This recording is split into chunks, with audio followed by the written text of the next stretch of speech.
Market dihebohkan dengan penurunan crude oil sampai kurang lebih minus $40 per barel. Bukan lagi 0, tapi minus $40 per barel. Wow, ini sangat fantastis teman-teman. Apalagi jika Anda melihat dengan pergerakan tersebut. Yang jadi pertanyaan adalah, apa yang terjadi dengan minus $40 per barel?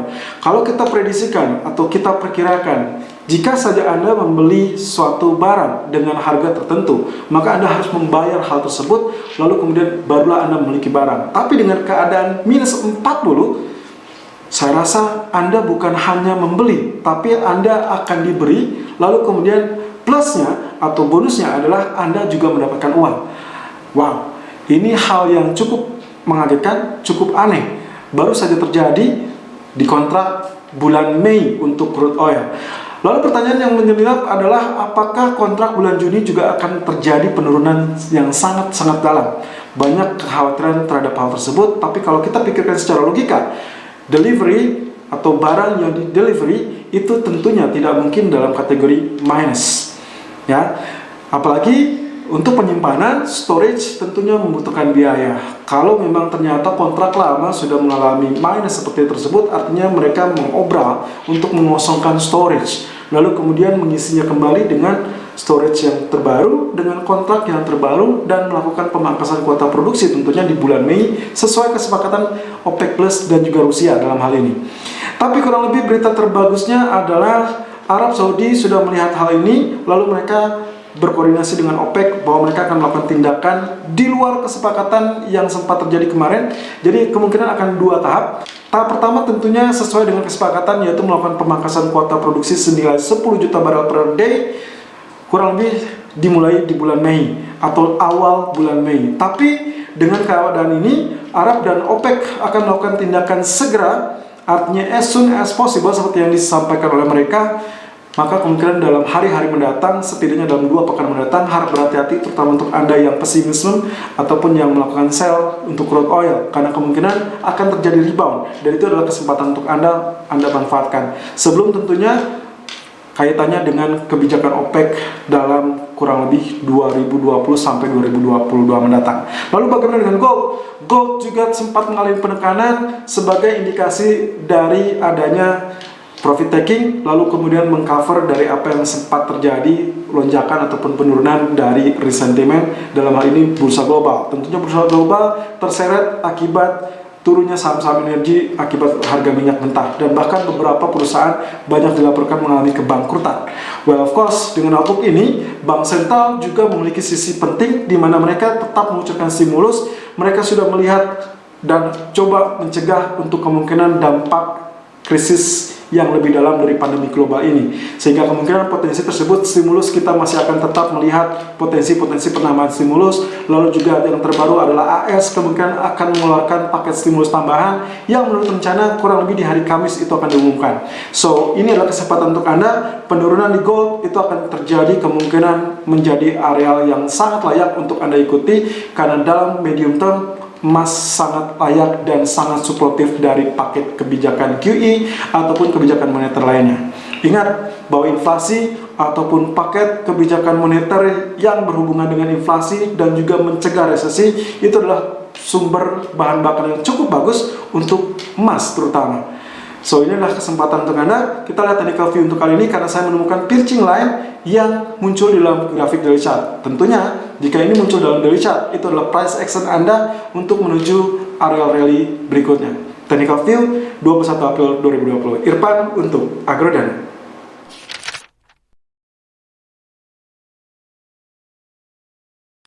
Technical view gold 21 April 2020 per jam 12 lewat 37 menit waktu Indonesia bagian Barat.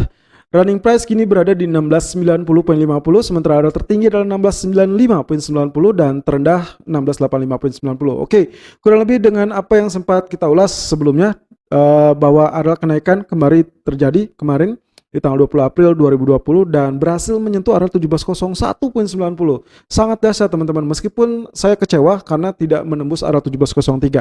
PR kita banyak sebetulnya untuk area penembusan kembali, tapi kurang lebih dengan adanya bullish candle ini kita memberikan ekspektasi lebih karena kemungkinan potensi kali ini kalau kita lihat dari tanggal 17 dan juga tanggal 20 April, kedua candle ini mengisyaratkan sesuatu hal.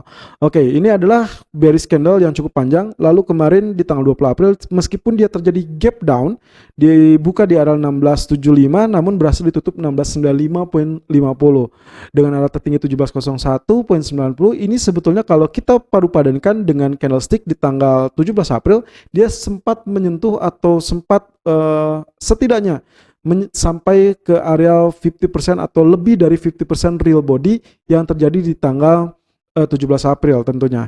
Nah, oleh karenanya ini dengan candlestick di tanggal 20 April berada bullish candle, lalu kemudian kalau kita padu padankan bentuknya adalah piercing line. Dalam ilmu technical analysis, terutama dengan subbab berdasarkan candlestick pattern, maka potensi ini akan terjadi reversal bullish, di mana posisinya adalah candlestick hari ini akan menentukan potensi candlestick atau pergerakan hari berikutnya.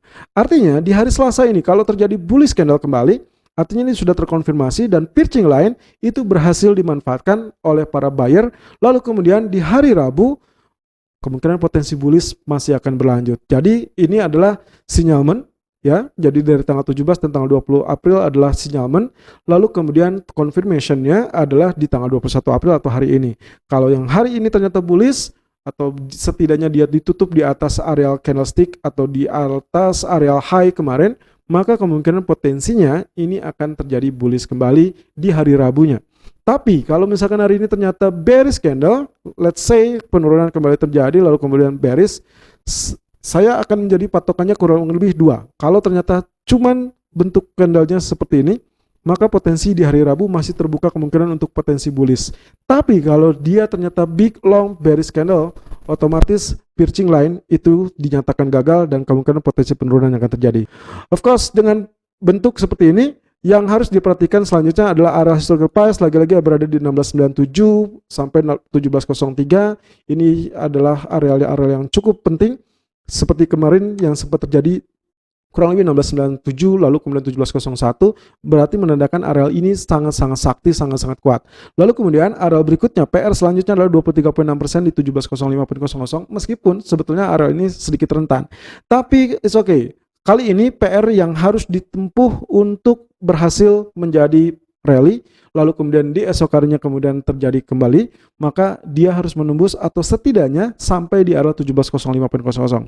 Kalau ini berhasil, maka sudah dijamin atau setidaknya membuka peluang kemungkinan bahwa di hari Rabu akan terjadi bullish candle kembali. Lalu bagaimana dengan outlook dari grafik H4? Saya kali ini menggunakan Fibonacci Fan. Seperti yang Anda lihat di sini, areal terendah saya tarik dari areal terendah 20 Maret 2020 yaitu 1455.10. Lalu areal tertingginya adalah pemuncak 1747.00 yang sempat dicapai 14 April yang lalu. So Fibonacci Fan, dan Anda bisa lihat di sini areal 23.6%, 38.2%, 50% dan 61.8%. Dan Anda bisa lihat areal penurunan kemarin tertahan di areal 38.2%. Dan kali ini pun dia berhimpitan kembali di areal 38.2%. Kalau saya gunakan Fibonacci retracement yang kemarin kurang lebih seperti ini, maka Anda bisa lihat di sini yang sangat jelas dia berhimpitan dengan areal 61.8% di areal 1683.10 ataupun dengan areal 76%. Ya, artinya kemarin saat dia mengalami rebound sangat wajar karena dia bersentuhan dengan Fibonacci Fan.